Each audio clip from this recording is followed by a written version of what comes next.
ప్రభువును ప్రిరక్షకుడును సర్వోన్నతుడును సర్వశక్తిమంతుడు ఉన్నతుడు ఆలోచనాత్మకుడైన దేవాది దేవుని శ్రేష్టమైన నామంలో మరొక పూట ఆయన మాటలు వినే భాగ్యాన్ని దేవుడు మనకిచ్చినందుకు ముందుగా దేవునికి ప్రత్యేక వందనాలు తెలియజేస్తున్నాను. స్థానిక పెద్దలకు స్థానిక యవన బృందానికి కూడా ప్రత్యేక వందనాలు తెలియజేస్తూ పరిశుద్ధ సైన్య సమూహముగా ఆయన చెంతకు కూడి వచ్చిన ఆయన పిల్లలు పరిశుద్ధులైన మీ అందరికీ రెండు చేతులు జోడించి వందనాలు తెలియజేస్తున్నారు. వందనాలండి, కొంచెం గట్టిగా చెప్పిన వందనాలండి. సంతోషం. మరి ఈ లక్షవారం బైబిల్ తరగతిలో మీ అందరితో కలుసుకోవడం ఆరోగ్యాన్ని ఆయుష్ నాకు ఇచ్చినందుకు సంతోషిస్తున్నా. ఇందాక మంచి పాటలో మంచి మాట మాట్లాడారు. ఏమనంటే నీ హృదయం నాకివ్వు, లోకాన్ని నీకై సంపాదిస్తాను. అంటే ఆలోచన చేయండి, మనం లోకాన్ని ఆయన కోసం సంపాదించాలంటే మనకు ఎవరి మనసు కావాలి? దేవుని మనసు మనలో ఉండాలన్నమాట. అంటే మనుష్య మనసుతో లోకాన్ని ఆయన కోసం మనం నిలబెట్టలేం. మనుష్య మనసులతో లోకాన్ని ఆయనలో నడిపించలేం. మనుష్య మనసులతో లోకాన్ని ఆయన వైపు తిప్పలేం. లోకమంతా ఆయన వైపు తిరిగేటట్టుగా మనం చేయాలంటే కేవలం మనతో ఉండాల్సింది ఎవరి మనసు అంటే దేవుని మనసు. మన మనసు ఆయన మనసు కలిసిపోవాలి. ఎప్పుడైతే దైవ మనసు కలిగి ఉంటామో అప్పుడే దేవుడి పనులు మనం ఘనంగా చేయగలం. లోక సంబంధమైన మనసున్నంతకాలం మనం దేవుని పని చేయడానికి అర్హులం కూడా కాదు. బైబిల్ని చదువుతున్నప్పుడు కూడా, బైబిల్ని నేర్చుకుంటున్నప్పుడు కూడా మనం ప్రకృతి సంబంధమైన మనిషో ఆత్మ సంబంధమైన మనుషులమో మనం జ్ఞాపకం చేసుకోవాలి. ఎందుకు ఈ మాట తెలియజేస్తున్నానంటే, ప్రకృతి సంబంధమైన మనిషికి ఇక్కడ కూర్చుంటేనంట ఎంత వాక్యం నేర్చుకున్నా ఆ వాక్యం మనకు అర్థం కాదంట. ఎక్కడ రాశాడు అలాగని అంటే, తీర్థం తీయండి, ఒక మాట అందరూ తీయండి. కొరింథీయులకు రాసిన మొదటి పత్రిక 2వ అధ్యాయము, అందరూ చూడాలి బైబిల్ని. కొరింథీయులకు రాసిన మొదటి పత్రిక 2వ అధ్యాయం అందరూ తీద్దాం. ఏమండి, కొరింథీయులకు రాసిన మొదటి పత్రిక 2వ అధ్యాయము, వీలైతే ఎన్నో వచ్చినవండి? 14వ వచనం అండి, చూడండి. ప్రకృతి సంబంధి అయిన మనుష్యుడు దేవుని ఆత్మ విషయములను, అంటే మీరు చెప్పండి, మనుష్యులలో ఎన్ని రకాలు ఉన్నారు? 2 రకాలు. ఎవరెవరు అంటే, ఒకడు ఆత్మ సంబంధి, ఇంకొకడు ప్రకృతి సంబంధి. ప్రకృతి సంబంధి ఎలా ఉంటాడు తెలియదు మనకి. ఆత్మ సంబంధి ఎలా ఉంటాడో అది కూడా మనకి తెలియదు. కానీ ఉన్న అందరిలో 2 రకాల జాబితా అయితే ఉంది. ఒకటి ప్రకృతి సంబంధి, రెండవది ఆత్మ సంబంధి. అయితే ఇందులో ఎవడు ఆత్మ సంబంధి ఎవడు ప్రకృతి సంబంధి అని మనకు తెలియడానికంట మనకి ఒక ఆలోచన ఉండాలి. ఏంటంటే అది ఈ ప్రకృతి సంబంధమైన మనుషుడంట అతనికి దేవుని ఆత్మ విషయములు వెర్రితనముగా ఉన్నాయంట. ఎవరికి చెప్పాలి? ఎవరికి అంటే వాడికి అర్థం కావా వాక్యం? చెప్పాలి. వాడికి వాక్యం అర్థం కాదా? అర్థం కాదు. వాడికి ఎంతకాలం చూసినా వాడు పని ఏంటంటే ఏదో చెప్తున్నాడు రా అనుకుంటాడు. వచ్చిన కూసేపు ఓ కునుకు లాగుదామా అనుకుంటాడు, లేకపోతే అటు ఇటు చూద్దామా అనుకుంటాడు, లేకపోతే ఫోన్ నొక్కుందామా అనుకుంటాడు, లేకపోతే ఏదన్నా ఆలోచిద్దామా అనుకుంటాడు. ఇలా కాలక్షేపం చేసి గడిపేసిపోతాడు. కానీ వీడు ఎక్కడికి వస్తాడు? మందిరాడికి వస్తాడు. ఎక్కడ కూర్చుంటాడు? మందిరంలో కూర్చుంటాడు. కానీ వీడు ఏ సంబంధి? ప్రకృతి సంబంధి. ఆత్మ సంబంధి అయితే కాదు. అంటే ఆలోచన చేయండి, వచ్చి చెప్పబడుతున్న వాక్యం మనకు అర్థం కాకపోయినా, వాక్యాన్ని సరిగ్గా వినకపోయినా, ఆ వాక్యం మన బుర్రకెక్కకపోయినా మనం ఏ జాబితాలోకి వెళ్ళిపోతున్నాం తెలుసా? ప్రకృతి సంబంధికి చెందిన జాబితాలోకి వెళ్ళిపోతున్నాం. మరి ఆత్మ సంబంధి ఎలా ఉంటాడు? అది కూడా చూద్దాం ఒకసారి. తీయండి, కిందకి చదువుతున్నాడు, చెప్తున్నాడు. అవి ఆత్మానుభవము చేత వివేచింపదగును కనుక అతడు వాటిని గ్రహింపజాలడు. అయితే ఆత్మ సంబంధి అయిన వాడు ఎన్నిటిని? సేవకుడు ఒక మాట మాట్లాడుతున్నాడు అనుకోండి, ప్రతిదాన్ని వివేచిస్తాడంట. వివేచన అంటే ఆలోచిస్తాడు. ఎవరు? ఆత్మ సంబంధి. ప్రకృతి సంబంధి ఏం చేస్తాడు? వీడు వచ్చి కూర్చుంటాడు కానీ వాక్యాన్ని వినడం, పాటించడం, ఆలోచన చేయడు, మనసు పెట్టడు, ఎక్కడో ఉంటుంది మనసు. కానీ ఆత్మ సంబంధం ఎలా ఉంటుందంటే వీడు పనిగట్టుకొని వచ్చేదే దేనికోసం? వాక్యం కోసం. అందుకే చెబుతున్న వాక్యాన్ని ఎక్కువ ఆలోచిస్తాడంట. ఎవరు? ఆత్మ సంబంధి. ఆలోచించి ఏం చేస్తాడంటండి?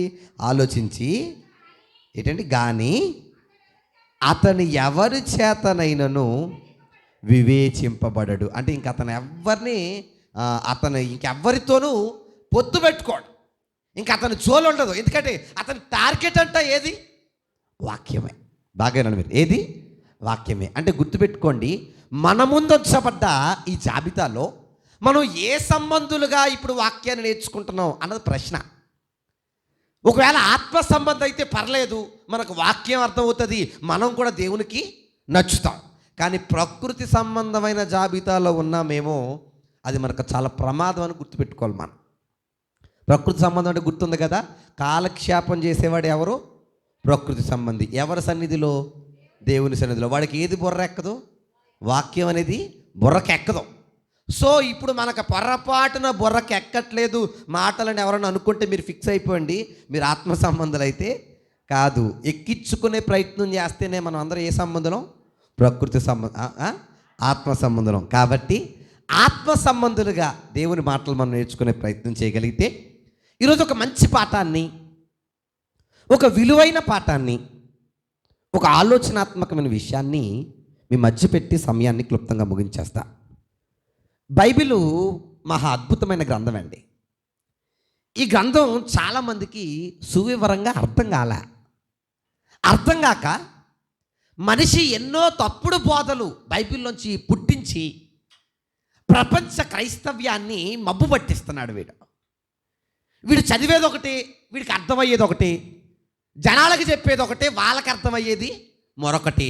ఇలాగ ఎంత తప్పుడు బోధ సమాజంలోకి వెళ్ళిపోయిందో. అందుకే ఎప్పుడు కూడా బైబిల్ని చాలా ఆసక్తిగా చదవాలి. మనం ఇష్టానుసారంగా ఎప్పుడు చదవకూడదు, ఒళ్ళు దగ్గర పెట్టుకొని చదవాలి. ఎప్పుడు చెప్తుంటాను, బైబిల్ ఎవరైనా కింద పెట్టినా కోపడుతుంటాను నేను. ఎందుకంటే ఇది దైవ పుస్తకం, దేవుని దగ్గర ఉన్న మహాగ్రంథం. ఈరోజు మన చేతుల్లో పెట్టాడంటే దీని విలువేటో మనకు తెలియాలి. ఆ విలువను తెలుసుకొని మనం చదవాలి. కానీ ఎప్పుడు విలువ తక్కువగా బైబిల్ని అయితే మనం చూడకూడదు. అర్థం కాలేదా? కానీ ఈరోజు సమాజంలో చాలామంది బైబిల్లో చాలా విషయాలు సొంత బాటలకి, సొంత ఆలోచనలకి, సొంత చేష్టలకి ఉపయోగించేసుకుంటున్నారు.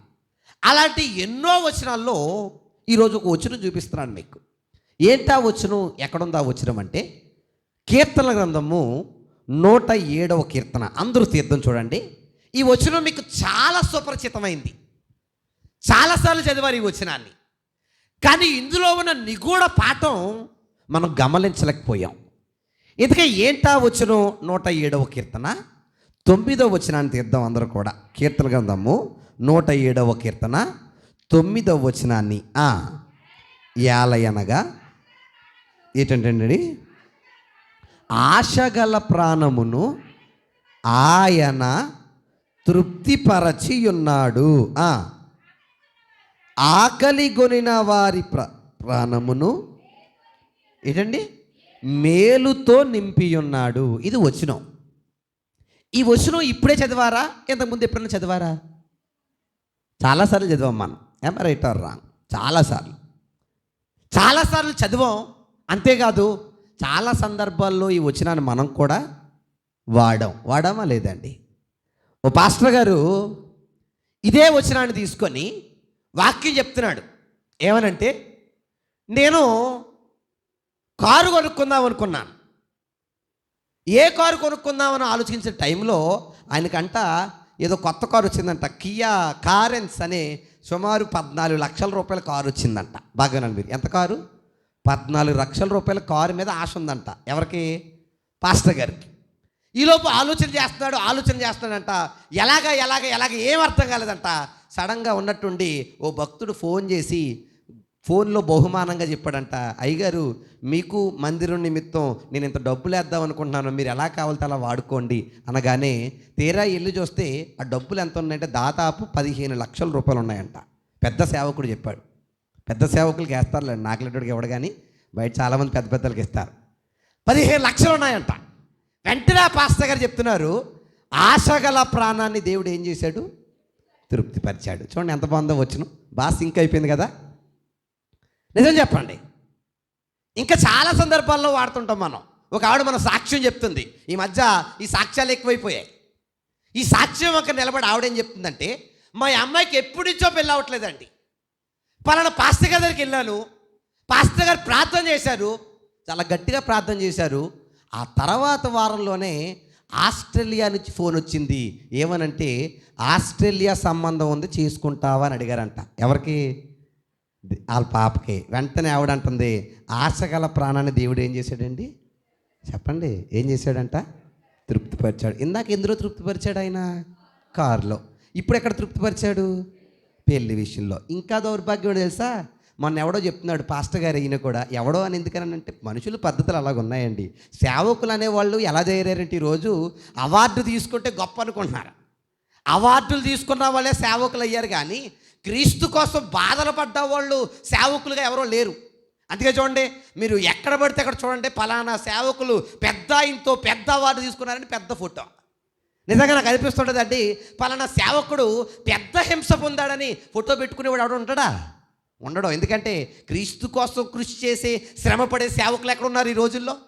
మనో పాస్టర్ గారు ఎలాంటి ఆయనే ఒక ఆయన బయలుదేరి ఏం చేస్తున్నాడంటే, ఆయన వాక్యం చెప్తున్నాడు, 2 రోజుల నుంచి మాంసం ములక్కాయ తినాలని ఆశ ఉండిపోయిందంట ఆయనకి. ఎవరికి?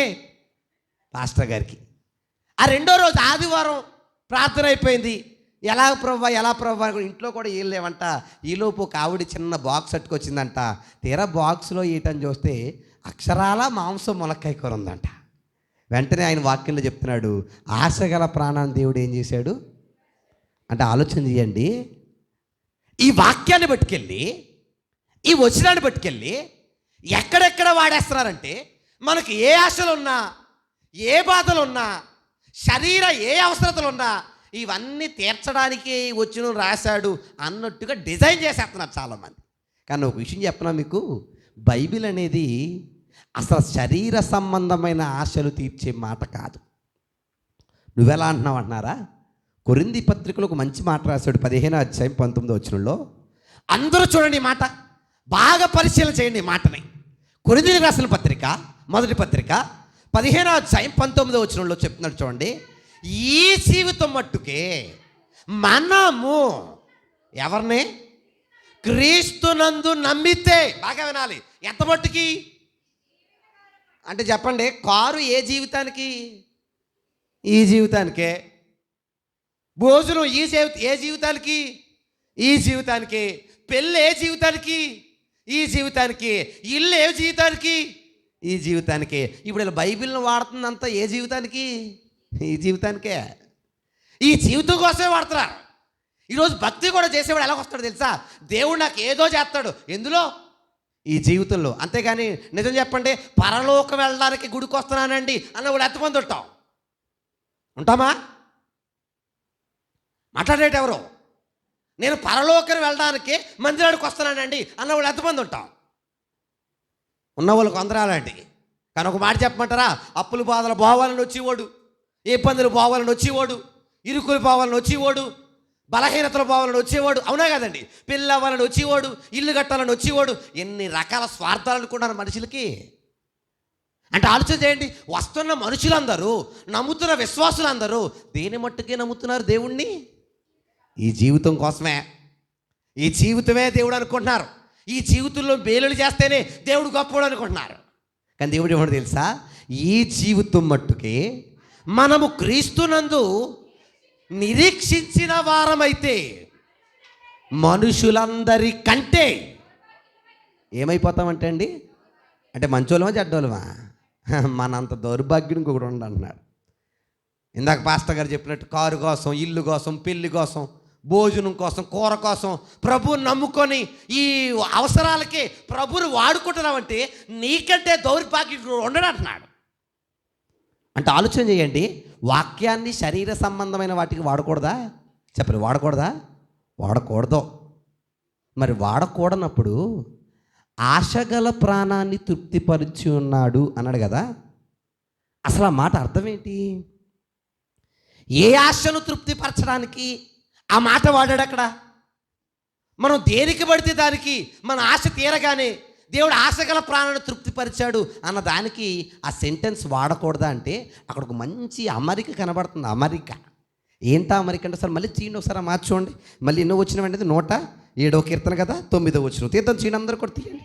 మీకు అక్కడ చదివితేనే చాలా విషయాలు తెలిసిపోతాయి మీకు. అక్కడ చూడండి ఏంటి చెప్తున్నాడు అక్కడ.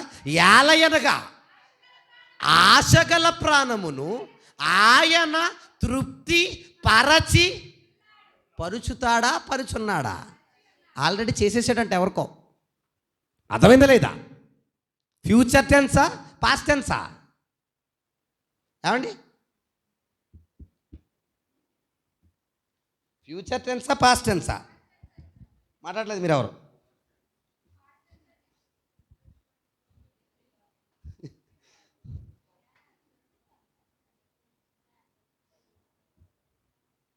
వచ్చేసింది.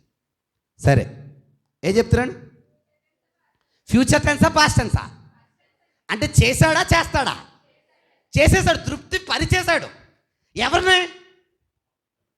ఎవరి ఆశగల ప్రాణాన్ని ఆయన తృప్తిపరిచాడు. నిజంగానండి, నాకు ఈ మాట చదివినప్పుడు అండి, ఇందాక ఆలోచన చేస్తున్నప్పుడు అండి, అస్సలు ఈ మాట మనం మాట్లాడడం అర్హులం కూడా కాదు. ఎందుకు తెలుసా?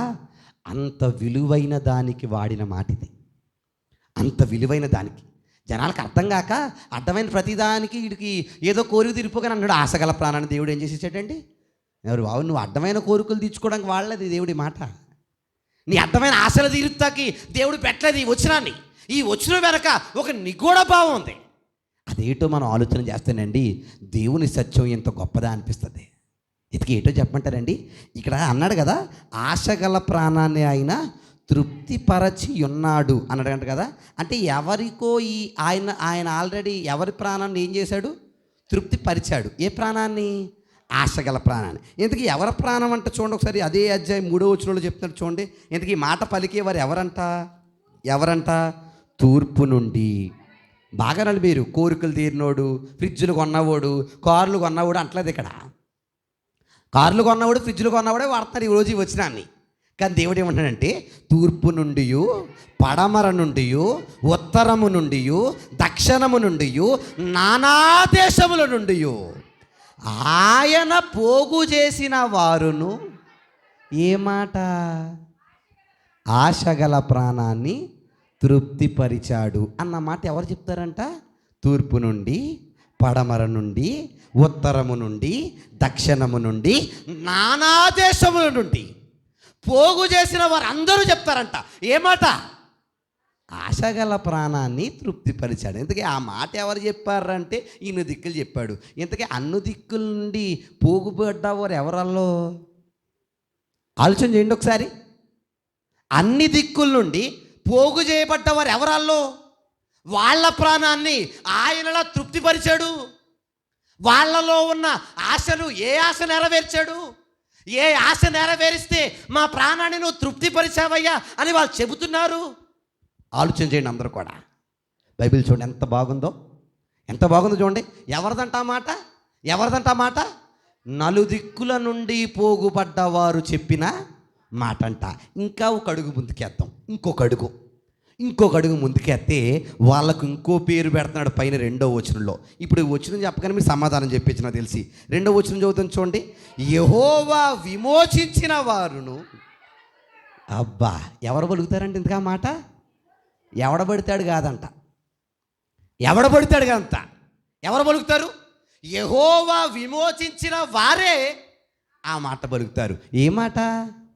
ఆశగల ప్రాణాన్ని తృప్తిపరిచాడు. ఇంతకీ యెహోవా విమోచించిన వారెవరో, తూర్పు, పడమర, ఉత్తరము, దక్షిణము, 4 దిక్కుల నుండి ఆయన పోగు చేసిన వారెవరు? వీళ్ళు ఆ మాటలు ఎందుకు పలుకుతున్నారు? ఇంతకే ఆయన తీర్చిన ఆశేటి? ఇవన్నీ చదివితేనండి ఒక సత్యము మనకు అర్థమైపోతుంది ఇక్కడ. ఎటు తెలుసది? ఇప్పుడు మీరు అందరూ ఈ మాట బాగా చదివితే మీకు విషయం అర్థమైపోవాలి. ఎవరు పలుకుతారంట ఆ మాట? యెహోవా విమోచించిన వారు. ఎవరండి? యెహోవా విమోచించిన వారు అంటే ఎవరు?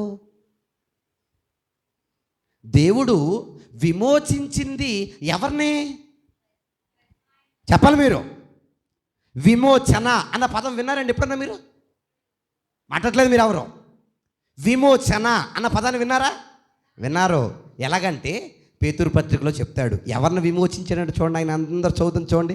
ఇంతకీ యెహోవా విమోచించిన వారెవరో రాస్తున్నాడు చూడండి. అక్కడ అందరూ తీద్దాం చూడండి. పేతురు రాసిన మొదటి పత్రిక. ఏమండి తీశారండి అందరూ? అందరూ చూడాలి ఈ వచనాన్ని. పేతురు రాసిన మొదటి పత్రిక ఏమండి ఎన్నో వచనం చదువుతాం? మొదటి అధ్యాయం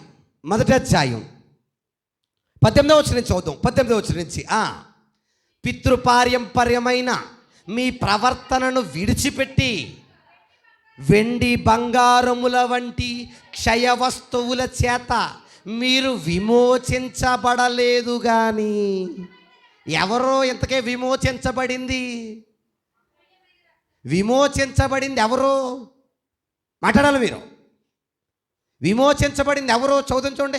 అమూల్యమైన రక్తము చేత, అనగా నిర్దోషమును నిష్కలంకమగు గొర్రె పిల్ల వంటి క్రీస్తు రక్తము చేత విమోచింపబడ్డారు.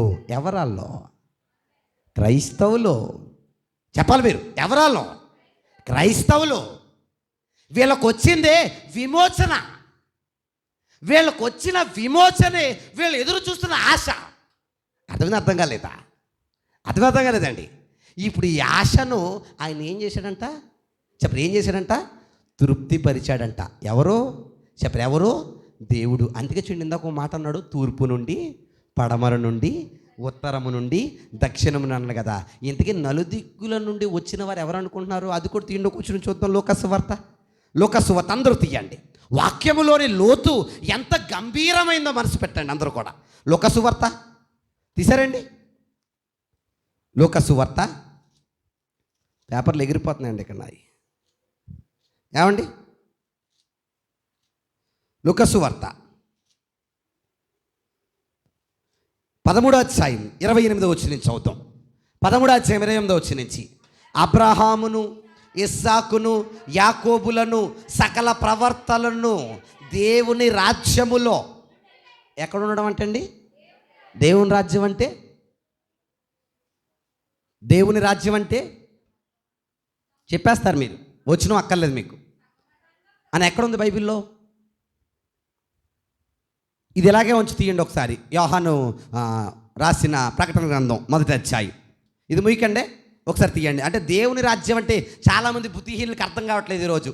చూడంటాడు రాజ్యం వస్తుంది అంటున్నాడు. ఎక్కడికి వస్తుంది? ఎక్కడికి వస్తుందంట? అందుకే చూడండి, ప్రార్థన చేస్తారు వీళ్ళు. ఏ ప్రార్థన అది? చెప్పండి అమ్మా. ఏ ప్రార్థన అది? ఏ లోక ప్రార్థన అంట? నువ్వు చేసేది ఏ లోకంలో? భూలోకంలో. పేరేటి? పరలోక ప్రార్థన. పరలోకానికి అంటే ఈ ప్రార్థన అంటే పరలోకానికి వెళ్తుంది. ఏ ప్రార్థన పరలోకానికి వెళ్తలేదు అనమాట. ఇటు ఫీలింగ్ చూడండి. యేసుప్రభు ఏదో మొదటిసారి ప్రార్థన ఎలా చేయాలంటే తెల్లదంటే నేర్పినంత మాత్రాన దానికి ఒక పేరేటేసి ప్రతి వారం చేసేస్తున్నారు. తప్పు లేదు, కానీ అందులో అర్థం ఉంటే చేయండి అంటున్నాను నేను. అర్థహీనంగా మాట్లాడకూడదు. ఏ మాట కూడా ప్రార్థనలో అసలు మాట్లాడకూడదు. ఎందుకంటే ప్రార్థన ఎవరితో మాట్లాడడం?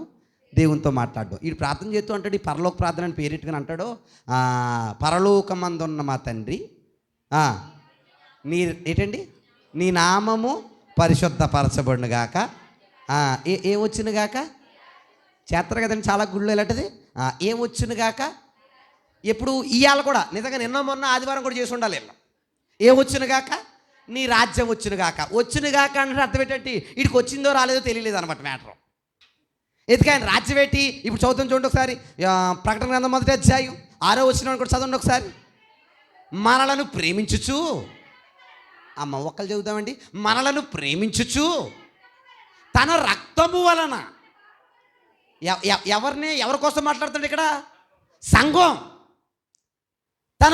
మన పాపముల నుండి మనలను విడిపించిన వానికి మహిమయు ప్రభావమును యుగయుగములు కలుగునుగాక. ఆమేన్. ఆయన ఎవరో విడిపించింది? ఎవరో? యేసుప్రభు వారు. ఆయన మనలను, ఎవరిని? సంఘాన్ని. ఎవరిని? సంఘాన్ని. ఆయన మనలను తన తండ్రియగు దేవునికి రాజ్యముగా యాజకులుగా చేశాడా? అయిపోయిందా? ఆల్రెడీ రాజ్యం క్రియేట్ అయిపోయిందా? ఎవరా రాజ్యం? మాట్లాడాలి మీరు. ఎవరా రాజ్యం? సంఘం. అంటే ఇప్పుడు సంఘం ఉందంటే ఏదొచ్చింది? ఆల్రెడీ రాజ్యం వచ్చింది. వచ్చాక కూడా వచ్చును గాక గాక అనంటే వీటికి ఏం అర్థం కాలేదు? వచ్చిందో రాలేదో అర్థం కాలేదు. అర్థం కాలేదా? ఇప్పుడు మీకు అది అయిపోయింది. పాస్ట్ టెన్స్ జరిగిపోయింది. ఆయన రాజ్యం తయారైపోయింది. ఏటా రాజ్యం అంటే ఆ రాజ్యమే ఈరోజు మనం కూర్చున్న సంఘం. అర్థం కాలేదా? ఇప్పుడు మీకు కూడా ఈ వచ్చిన భావం కూడా ఇదే. ఏంటండి? తూర్పు నుండి పడమర నుండి దక్షిణం నుండి అని చదివాం కదా. ఇప్పుడు చదవండి 29వ వచనం. లోకాసువార్త 18:29. మరియు జనులు ఇందాక చదివా కదా, సేమ్ మాట ఇక్కడ కనపడుతుంది మనకి. తూర్పు నుండి ఎవడు చూడండి, ఎక్కడో కీర్తనలో వచ్చినానికి ఎక్కడ లింక్ వచ్చింది? లోకాలో. మీకు అర్థం కాలేదు. అందుకే చెప్తున్నాను, బైబిల్ని ఎప్పుడు కూడా అలా చదవాలి. ఒక మాట చెప్పనా, మనం బైబిల్ని చదువుతున్నప్పుడు ఆటోమేటిక్గా దేవుడు కొన్ని వచనాలు మనకు చూపించేస్తాడు. ఒక వచనాన్ని మనం ఆలోచన చేస్తున్నప్పుడు అండి, ఓహో దీని దారిదా అని అర్థమయ్యేటట్టు చేసేస్తాడు. అలా అర్థమవుతుంది బైబిల్ అంటే మీరు అర్థం చేసేసుకోండి, మీరు ఖచ్చితంగా ఆత్మ నడిపింపులో ఉన్నారని అర్థం. అలా కాకుండా అక్కడ చదువు వచ్చిన తప్ప ఇంకే వచ్చిన మీకు అర్థం కావట్లేదు అనుకోండి, మనలో ఎవరి నడిపింపు లేదు? ఆత్మ నడిపింపు లేదని అర్థం. అర్థమైందా లేదా? బైబిల్ని అక్కడ కొంచెం ఇక్కడ కొంచెం ఎందుకు రాశాడంటే ఇవన్నీ నీకు అర్థమైతేనే కానీ దీని విశ్లేషణ నీకు తెలియదు. ఇది తెలియాలంటే బైబిల్ అంతా మనకు తెలియాలి. చూడండి, సేమ్ ఎక్కడ చదివాం? 107వ కీర్తనలో చదివాం వచ్చినాం. ఇప్పుడు ఇక్కడ చెప్తున్నాడు ఏంటి? 107లో కీర్తన ఏమన్నాడు? తూర్పు నుండి పడమర నుండి దక్షిణం నుండి ఉత్తరం నుండి వచ్చిన వారందరూ వాళ్ళ ఆశ దేవుడు తీర్చాడంట. తీర్చినందుకు ఆశగల ప్రాణుని తృప్తిపరిచావయ్యా అని అంటారు అని అన్నాడు. ఏ కీర్తనలో? 107వ కీర్తనలో. ఇంతకీ ఏటా ఆశ? ఎందుకు ఆ మాట అన్నారంటే ఇప్పుడు చెప్తున్నారు. చూడండి, ఎక్కడికి వెళ్ళారంటే వీళ్ళందరూని అందరూ చదవండి. ఫస్ట్ నుంచి చదవండి. తూర్పు నుండి పడమర నుండి ఉత్తరము నుండి దక్షిణము నుండి వచ్చి దేవుని రాజ్యములో ఏం చేశారంట? కూర్చున్నారు. ఆ కూర్చోనంతసేపు వీళ్ళకి ఏమన్నా తెలుసా? ఆశ. ఏమన్నా తెలుసా? ఆశ. ఎప్పుడు నా దేవుని రాజ్యంలో నేను కూర్చుంటానా? అర్థం కాలేదా? బైబిల్లో ఒకటి కాదు రెండు కాదండి, చాలా వచనాలు ఉన్నాయి. భక్తుల ఆశ ఏంటో తెలుసా? అయ్యా రక్షణ ఎప్పుడు ఇస్తావు? ఆశ. విమోచన ఎప్పుడు ఇస్తావు? ఆశ. నీ రాజ్యం ఎప్పుడు ఇస్తావు? ఆశ. మమ్మల్ని ఎప్పుడు అక్కడ కూర్చుండబెడతావు? ఆశ. అక్కడన్న ఆశ దేవుడు ఎక్కడ జరిగించాడు? సంఘము ద్వారా జరిగించాడు. తెలుసా మీకు భక్తుల్లో ఆశ ఉన్నట్టు? చదువుతారు. ఎప్పుడైనా చదివారా ఆ వచనాలు మీరు? నీ రక్షణ కొరకు నేను ఆశ పెట్టుకుని ఉన్నాను అంటారు. చూసారు ఎప్పుడైనా భక్తులు ఆ వచనాలు? చూడండి ఒకసారి 119వ కీర్తన 147వ వచనం చూడండి ఒకసారి. భక్తులకు ఉన్న ఆశ చూడండి. ఎంతకీ ఏంట ఆశ? ఏ ఆశలు వారు చెప్తున్నారు? మనలాగా కారులు, ఫ్రిడ్జులు, టీవీలు, ఏసీలు కాదు వారి ఆశ. వారికి ఉన్న ఆశ ఏంటంట? 119, 147 ఏంటండి? తెల్లవారక ముందే 174, 119, 174. యెహోవా నీ రక్షణ కొరకు. ఏంటి నా ఆశ? దేనికోసం? నీ రక్షణ. దేనికోసం నా ఆశ? నీ రక్షణ కోసం. అయితే ఇప్పుడు ఆ రక్షణ నువ్వేం చేసావు? నాకు ఇచ్చావు. ఎలాగా? నన్ను విమోచించి. ఏం చేసి? విమోచించి నలుదిక్కుల నుండి వచ్చిన మమ్మల్ని నువ్వు ఎక్కడ కూర్చోబెట్టావు? నీ రాజ్యమైన సంఘంలో కూర్చోబెట్టావు అన్నాడు. అంటే మీరు చెప్పండి, ఆశగల ప్రాణాన్ని దేవుడు తృప్తిపరిచాడా? పరిచాడు. ఏది ఇవ్వడం వల్ల? అదే ఏటిది? ఏది ఇవ్వడం వల్ల? సంఘం ఇవ్వడం వల్ల. అంటే వీళ్ళకున్న ఆశ దేనికోసం చెప్పరు? దేనికోసం అంటే సంఘం చిన్నదా పెద్దదా? అమ్మో, దేవుని రాజ్యం. అంత పెద్ద రాజ్యంతో సమానమైన వచనాన్ని ఇలా బట్టికెళ్ళి ఎక్కడ కలిపేస్తున్నారు? టీవీలకి, ఫ్రిడ్జ్లకి, గ్యాస్ స్టవ్లకి, ఏమండి ఆల్టెక్కలకి, ఏమండి ఏంటండి ములక్కాయ కూరలకి. చూసి ఆయన అన్ని మర్చిపోయినా ఆయన మాంసం ములక్కాయ కూర మర్చిపోలేదు. ఉండయ్యమ్మ రేపు ఆయన ఆశ దీని మీద ఉందో మరి. ఏమండి? అవునా కదా? మీకు అర్థమైతే ఇప్పుడు చెప్పండి. ఇప్పుడు ఈ ఆశ గల ప్రాణాన్ని దేవుడు తృప్తిపరిచాడన్న మాట దేనికి పడితే దానికి వాడచ్చా? చెప్పరు, వాడచ్చా? అస్సలు వాడకూడదు. కానీ వాడుతున్నాం ఈరోజు, వాడేస్తున్నాం. అంటే అర్థం ఏంటంటే మనకి మన ఆశను దేవుడు తీర్చాడన్న విషయం అర్థం కాలే. ఏట ఆశ అంటే మనకు ఉండాల్సిన ఆశ కూడా ఇప్పుడు దేని మీద తెలుసా? మన సంఘం మీద. దేని మీద? సంఘం మీద. అయ్యా, ఇక్కడ నువ్వు నన్ను కూర్చోబెట్టావంటే నా ఆశ ఎవరు తీర్చారు? చెప్పరు, ఎవరు తీర్చారు? నా దేవుడు తీర్చాడు అనుకుని కూర్చున్న వాళ్ళు ఎంతమంది ఉంటామండి మనం? దౌర్భాగ్యం ఏంటంటే అసలైన ఆశ ఇక్కడికి రావడంతో తీరిపోయినా ఇక్కడికి వచ్చాక కూడా మనకు అన్నీ ఏటి ఆశలే, ఆశ చాక్లెట్లే. అవునా కదండి? ఈ ఎక్కడ పెడితే అక్కడ దూరేస్తున్నాయండి నాకు. అన్నీ అన్ని ఆశలే. ఏటి ఆశలు? ఎన్ని ఆశలో. గుడికి వెళ్ళితే దేని మీద వెళ్తాం మనం? ఆశల మీదే వెళ్తాం. మందిరానికి మనం వెళ్ళామంటే దేవుడు ఇప్పుడు ఏం చేయాలంటే మన ఆశలన్నీ తీర్చేయాలి. కానీ దేవుడు అంటున్నాడు, ఈ లోకం కోసమే, ఈ జీవితం కోసమే నువ్వు దేవుడిని అయితే నమ్ముకోవద్దు. కేవలం ఈ జీవిత క్షేమం కోసమే, ఈ జీవిత యోగ్యత కోసమే, ఈ జీవితంలో 4 దినాలు లేదా 40 సంవత్సరాలు కొన్ని దినాలు బ్రతికే ఈ బ్రతుకు కోసమే దేవుని దగ్గరికి అయితే నువ్వు రాకు అంటున్నాడు ఆయన. ఎవరు? దేవుడు. అంటే మీరు చెప్పండి, మనం ఏ ఆశ మీద వస్తున్నాము? ఆలోచన చేయండి. మనం ఏ ఆశ మీద వస్తున్నాము? నిజంగా దేవుడు తీర్చిన ఆశ మీదే మనం ఉన్నామా? లేదు, రకరకాలైన ఆశల్లో మనం ఉన్నామా? ఒకవేళ మనం అలా ఉన్నామంటే ఖచ్చితంగా మనం దేవునికి నచ్చిన వారం అయితే కాదు. ఒకవేళ ఎవరికైనా ఇప్పటికైనా ఎన్నో ఆశలు ఉండొచ్చు. ఎందుకంటే ఆశలు లేని మనుషులు ఎవరో ఉండరు. కానీ ఒక విషయం చెప్పనా, ఆశ ఆయన మీద పెట్టుకోండి. ఎవరి మీద? దేవుని మీద. అది చాలా బాగుంటుంది. 119వ కీర్తన ఇంటికి ఇలా చదవండి. చాలా వచనాలు ఉంటాయి అందులో దాదాపు ఒక 10-15 సార్లు రాశాడు. ఏమని తెలుసా? నీ వాక్యం మీద నేను ఆశ పెట్టుకున్నాను, నీ వాక్యం మీద నేను ఆశ పెట్టుకున్నాను, నీ మీద ఆశ పెట్టుకున్నాను, నీ రక్షణ మీద ఆశ పెట్టుకున్నాను, నీ రాజ్యం మీద ఆశ పెట్టుకున్నాను. ఆ భక్తుడు ఎవరో కానీ రాసిన ఆయన ఆశ అంతా ఎవరి మీద? చెప్పరు, ఎవరి మీద? దేవుని మీద. మరి మన ఆశ మాట్లాడట్లేదు. మన ఆశ పక్కింటి ఆశ మీద. అవునా కదండి? మన ఆశ దేని మీద? మాట్లాడరేటి? ఏవో పాటలు చితకబడేస్తాం. ఆశ అయితే ఉంది నాలో, నీకోసం ఎదురు చూస్తున్నాను. ఎవరి కోసం? ఎంతమంది ఎదురు చూస్తున్నారు? ఇంటికి వెళ్ళి రెడీ అయ్యి బట్టలు వేసి కూర్చొని, ప్రవ్వా ఎప్పుడు వస్తావు అని సిద్ధపడి ఉన్న వాళ్ళు ఎంతమంది ఉంటాం? మాట్లాడరేటి? ఉంటామా? పాపమ్మ గారు, ప్రభు వస్తాడని ఎదురు చూస్తున్న వాళ్ళు ఉంటామండి? ఏమొస్తుందని ఎదురు చూస్తాం? సాయంత్రం అవుతుంటే అది వస్తుందని ఎదురు చూస్తాం. ఏదది? అవునా కదా అండి? డేట్ దగ్గర పడే గోల్ది, కొత్త హీరోది, అది వచ్చేస్తుందని ఎదురు చూస్తాం. ఏదది? అలా ఎన్ని ఆశలు అనుకుంటున్నారు మనకి? ఎక్కువ డబ్బులు వస్తే మంచి బంగారం దొరికేయాలి, దానికోసం ఎదురు చూపు. లేదా మంచి ఉద్యోగం వచ్చేయాలి, మంచి దారి వచ్చేయాలి, లేదా ఇంకా ఏయో లోకంలో 1-2 కాదు, లోకంలో అన్నీ మనకి ఆశలే. కానీ దేవుడు అన్నాడు, ఆయన కోసం ఆశ పెట్టుకోమంటున్నాడు. ఎవరి కోసం? దేవుని కోసం. అలా ఆయన కోసం ఆశ పెట్టుకున్నప్పుడు అండి లోకంలో ఏది మనకు కనబడదు. పౌలు అంటాడు కదా, సమస్తాన్ని నేను ఎలా ఎంచాను? పెంటగా. ఎలాగా? పెంటగా. ఇల్లు వదిలేశాడు, వాకులు వదిలేశాడు, ఉద్యోగం వదిలేశాడు పౌలు. ఆయన సన్హెరిడన్ అనే సభలో ఒక పార్టిసిపేటర్, ఒక పదవి కలిగిన వాడు. అవన్నీ వదిలేశాడు. తన సమస్తాన్ని విడిచిపెట్టి ఎవరి పని మీద వచ్చేసాడు? దేవుని పని వచ్చాడు. ఇంకంటే తన ఆశ అంతా ఎవరు? దేవుడే. అందుకే దేవుడు అన్నాడు, అయ్యా నా కోసం నువ్వు బ్రతుకోవు కాబట్టి నీ కోసం నేను చూస్తానన్నాడు పౌలు కోసం విట్నెస్ ఇచ్చి.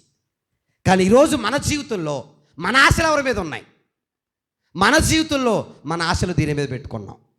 ఒకవేళ దేని మీదో పెట్టుకొని ఈ వచనాన్ని పట్టుకెళ్ళి దానికి ఇంప్లిమెంట్ చేస్తే అది క్రమం అయితే కాదు. ఎందుకంటే ఈ వచనం కేవలం రాయబడింది దేనికోసం? సంఘం కోసం. ఆశ గల ప్రాణాన్ని ఆయన ఆల్రెడీ ఏం చేశాడు? తృప్తి పరిచాడు. ఏమిచ్చి? సంఘం ఇచ్చి. అంటే ఇక్కడ ఉన్న అందరి ఆశలు తీర్చాడా? చెప్పండి, తీర్చాడా? మన అందరూ సంఘంలోకి వచ్చామంటే మన అందరి ఆశలు ఏం చేశాడు? ఆయన తీర్చాడు. ఇంకా తీర్చుకోవాల్సిన ఆశలు ఏమీ లేదు. కానీ ఇంకా ఆశల్లో ఉన్నామంటే మనం అసలైన ఆశను మర్చిపోయినట్టే అర్థం. దేవుని మీద మనకు ఆశ లేదని అర్థం. ఒకసారి పరిశీలన చేసుకుందాం, మనల్ని మనం విమర్శ చేసుకుందాం. అయ్యా నా ఆశ దేని మీద? నా ఆలోచన దేని మీద? నా భక్తి దేని మీద, నా ప్రయాస దేని కొరకు అని పరిశీలన చేసుకుందాం. ఒకవేళ ఇంకా తప్పుడు ఆశలు ఏమైనా ఉంటే మానేద్దాం.